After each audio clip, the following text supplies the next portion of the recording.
T'es jeune, tu t'intéresses au développement personnel. 10 compétences qu'il faut savoir quand on est un adolescent. Si j'avais 15 ans à l'heure actuelle, je serais devenu une meilleure personne que là maintenant. J'aurais déjà lancé ma chaîne YouTube, j'aurais déjà tout fait, j'aurais déjà bombardé, j'aurais déjà lancé plein de business. Mais bon, c'est pas grave, même si t'es dans la vingtaine, ces compétences vont t'aider à te développer. Moi déjà au collège, faut savoir que j'étais un mec pas du tout sociable. Je restais dans mon coin, j'arrêtais pas de pleurer pour rien. Arrive la seconde c'est pareil, je fais n'importe quoi, gratification instantanée. Je fais un peu le con, j'ai la dalle et je commence à devenir extraverti parce que j'en avais marre d'être introverti au collège. Et à l'heure actuelle, je suis toujours extraverti, je suis un fou, moi je suis un taré mentalement. J'ai commencé le développement personnel en première et à l'heure actuelle, je m'en sors plutôt bien à 17 ans. Là, il y a des mecs qui vont dire « Mais t'as 17 ans, tu connais rien à la vie ?» Ouais, c'est vrai peut-être, mais en attendant, je suis meilleur que vous.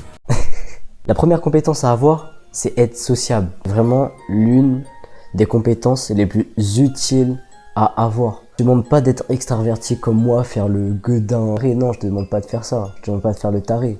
Je te demande juste de sociabiliser avec des gens. Tu sais, des gens que tu connais pas, tu dis bonjour, comment ça va? Oh, il fait beau aujourd'hui. Allez, passez une bonne journée. Moi, à la salle, je vais voir des gens, je leur check, je les reconnais pas, je dis ouais, excuse-moi, il te reste combien de séries à faire? Sinon ça va, waouh, ça fait combien de temps que tu fais de la muscu? T'es trop fort et tout. Et tu vois, c'est comme ça qu'on se fait des bonnes relations, c'est comme ça qu'on devient ultra sociable. En tant qu'humain, on se doit d'être un être sociable.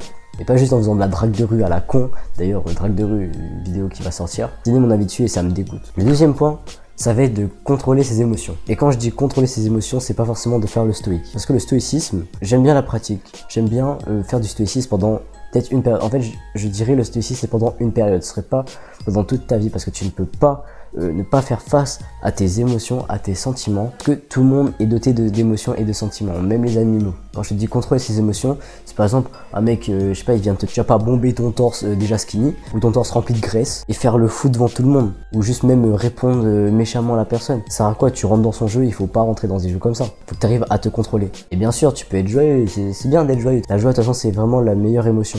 Bien sûr, peut-être que des fois, ça t'arrive d'être en colère, mais il faut que tu arrives à canaliser cette colère. Forcément, tu n'arriveras pas tout le temps à la canaliser, c'est normal. Mais il faut que tu arrives à faire un maximum. Et si tu vois que c'est des personnes qui te dérangent, que tu n'aimes pas, et bah tu te tailles. Je dis ça parce que moi aussi, je vais dégoûter, voilà, je vais vous expliquer ce qui s'est passé aujourd'hui. Alors aujourd'hui, moi j'ai eu contrôle de maths. Et il faut savoir que la semaine d'avant où la prof a donné le contrôle, j'ai fait que ça, j'ai fait que des maths. Dites-vous, j'ai arrêté les vidéos, j'ai vraiment voulu focus les maths parce que je me suis dit, allez, il faut que je ramène des bonnes notes en maths, même si je vois pas trop à quoi ça va me servir. Et là, tous les jours, je refais tous les exercices, je cherche d'autres exercices, etc., etc. Je refais tous les exercices jusqu'à ce que je trouve la bonne réponse. Et si je trouve pas la bonne réponse, je la refais encore et encore jusqu'à ce que je trouve la bonne réponse. Et après, je recommence tout. J'ai fait ça pendant une semaine. Et là, je me tape un 12,50 sur 20. Et en plus, c'est même pas la moyenne de la classe. Donc oui, j'ai clairement le seum là, en parlant de ça, j'ai clairement le seum. Il faut pas non plus que je me mette trop en colère pour ça, parce que sinon après je sais que je vais arrêter de réviser. Alors que bah ces révisions au final elles m'ont été utiles, parce que j'ai eu 12,50, sans ces révisions là j'aurais pas eu 12,50, j'aurais peut-être en dessous de la moyenne. Le troisième point, c'est d'être dans la majorité des cas positifs. Il faut savoir qu'il y a plein de choses que tu contrôles pas dans ta vie. Dans ta journée, il y aura plein de choses que tu pourras pas contrôler. Malheureusement c'est comme ça. Mais il y a une chose que tu peux contrôler dans ce que tu ne peux pas contrôler. C'est comment tu réagis à ces choses que tu ne peux pas contrôler. Tu te déplaces pour un rendez-vous, oh non, il y a un embouteillage. Et toi, tu préfères quoi? Tu préfères klaxonner comme un connard et rager dans ta voiture et ça va rien avancer. Voilà, alors que tu peux très bien dans un embouteillage, tu te dis, oh non, chier, je suis dans un embouteillage. Et tu peux dire, ah, vas-y, je suis dans les embouteillages. C'est pas grave, je pourrais écouter mes meilleurs sons en ce moment, je pourrais bien les écouter, je pourrais bien me concentrer dessus. Pourquoi ne pas mettre aussi un petit podcast? Il faut que tu essaies vraiment d'être le plus heureux possible dans tes journées. Sinon, tu n'arriveras pas à tenir le coup. Et je sais peut-être que c'est difficile parce que tu es triste, mais tu peux toujours sourire. Et crois-moi, juste sourire, juste lever les lèvres, ça te fait déjà rendre heureux. Dis-toi, je sais pas pourquoi, là, aujourd'hui, c'est pareil. En allemand, j'ai fait que sourire. J'ai fait que sourire comme un demeuré. Il y a tout le monde qui me regardait en mode, mais qu'est-ce que tu fais? Bah oui, je souris, c'est tout. Je sais pas, moi, tu peux sourire, tu peux dire bonjour aussi en souriant au chauffeur de bus, tu peux dire bonjour en souriant à des gens, tu peux juste sourire en parlant à des gens. Tu peux juste sourire aussi dans le vide comme un con. Qui va t'empêcher de sourire? Personne, peut-être on va se foutre de ta gueule, mais c'est pas grave, tu souris, tu vois, les gens ils vont se foutre de ta gueule, ils vont rigoler aussi, du coup tu les fais rire. Point numéro 4, c'est s'intéresser à faire de l'argent. Alors bien sûr, il faut que tu t'intéresses à faire de l'argent, il faut que tu te renseignes, il faut que tu fasses du passif.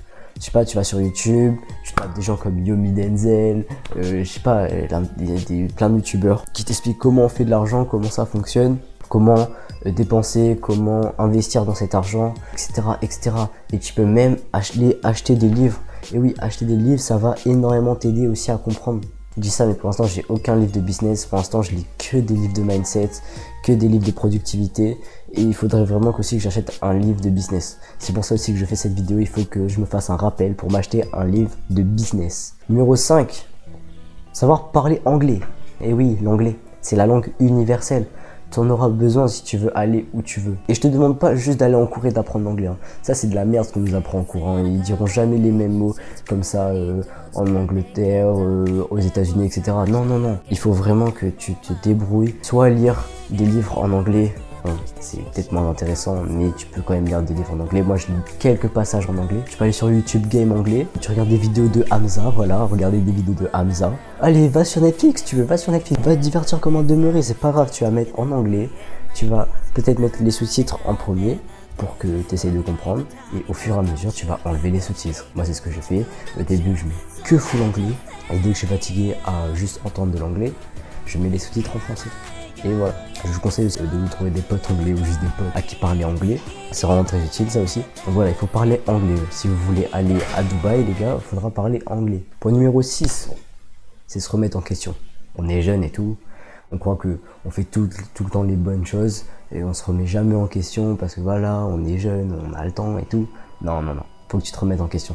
Faut que là, pose-toi là. Ce que tu te dis, est-ce que c'est bien ce que je fais en ce moment pour ma vie? Est-ce que tout ce que je fais là, ça va m'aider à remplir tous les objectifs que je veux faire dans ma vie? Au point, si je continue à faire ça, est-ce que je vais avoir des bénéfices là-dessus? Est-ce que je vais être rémunéré? Est-ce que tout ça, ça sert pas à rien? Est-ce que tout ce que je fais là, ça va vraiment m'aider à réussir mes objectifs? Est-ce que si je fais ce choix-là, est-ce que c'est le bon choix? Est-ce que si je fais l'autre choix, est-ce que c'est meilleur? Est-ce que je dois nettoyer mon bureau ou me l'astiquer dans mon lit? Voilà, des dilemmes comme ça. À chaque fois, j'ai les bons dilemmes, range ton bureau, fais pas n'importe quoi. Numéro 7. C'est vouloir le sommet. Là justement, on va faire l'excuse de on est jeune. Sauf que là, c'est pas une excuse, on est jeune, on doit viser le sommet. Dis-toi que tu as toute ta vie devant toi, même si c'est pas vrai, t'as pas toute la vie devant toi, mais il faut que tu te le dises, que tu as le temps, que tu peux faire tout ça, que tu dois viser ultra haut. Moi, je vise déjà que je suis millionnaire d'ici 6 ans. Et pour ça, pour devenir millionnaire, il faut que tu donnes les bons moyens. Et c'est pour ça qu'il faut vraiment que tu te fixes cet objectif de ce que tu veux. Moi je vais être millionnaire, et ben je vais essayer de tout faire pour être millionnaire. Et tant pis moi si je deviens pas millionnaire, je sais que j'aurais fait tous les efforts possibles. Et c'est sûr que peut-être que je serai pas millionnaire, mais en tout cas j'aurais déjà compris comment ça fonctionne le business. Je me serais déjà bien développé personnellement, j'aurais une bonne santé mentale, j'aurais des gros muscles. Et voilà, en fait tout ça c'est un jeu et il faut jouer à ce jeu. Et ça c'est pas comme un jeu, si tu perds, tu gardes ton expérience. Numéro 8, utiliser le numérique à son avantage. Le numérique a été là pour nous faciliter la vie, pour essayer de créer d'autres business, pour essayer d'avoir d'autres revenus d'argent. Ils foutent rien avec leurs appareils numériques. Alors qu'avec ton appareil numérique, tu peux faire du montage, tu peux faire des vidéos YouTube, tu peux faire des miniatures, tu peux faire des scripts, tu peux écrire des codes, tu peux faire énormément de choses, tu peux faire du contenu, tu peux tout faire. Sauf que les gens utilisent la technologie bêtement. 9. Ne pas écouter les remarques qui sont là pour te faire nuire. On est jeune, et bien évidemment, on n'est pas dans ce mode d'aller en soirée, d'aller se bourrer la gueule, d'aller fumer, etc., alors que la majorité des personnes le font. Et bien sûr, ils vont te juger parce que tu vas pas aller faire ça, toi tu vas aller te concentrer sur toi-même, tu vas fixer des objectifs, tu vas essayer d'accomplir ces objectifs, et forcément, tu auras plein de critiques. Et bien sûr, moi aussi, je me fais critiquer. Hein. Il y a des gens qui se foutent de ma gueule dans le lycée, mais le jour là où j'aurai vraiment 1200 abonnés, ils seront là et ils vont venir et ils vont faire « Ah non, mais on est désolé, waouh, t'as changé et tout ». Et bien sûr, je dis pas de ne pas écouter les critiques négatives qui sont constructive. Si la personne elle veut t'élever plus haut, bien sûr faut que t'écoutes sa critique négative, c'est pas grave. Même si ça pique un peu, parce que moi ça pique un peu à mon ego aussi quand je prends des critiques négatives, mais quand ça m'aide, je prends et toi aussi tu dois prendre. Et numéro 10, c'est suivre ma chaîne YouTube. Et oui, t'es resté jusqu'à là, ça veut dire que mes vidéos t'intéressent. Donc moi je te conseille de t'abonner à ma chaîne YouTube, je te conseille de mettre un like. Et voilà, de toute façon tu verras mes vidéos, elles vont toutes te plaire. Je fais de la muscu, je fais du street workout, je t'aide à améliorer ta santé mentale, je t'aide à améliorer ton mindset et il n'y a que des choses positives que je peux t'apporter. Donc moi je te conseille de t'abonner et on se retrouve à la prochaine. Ciao.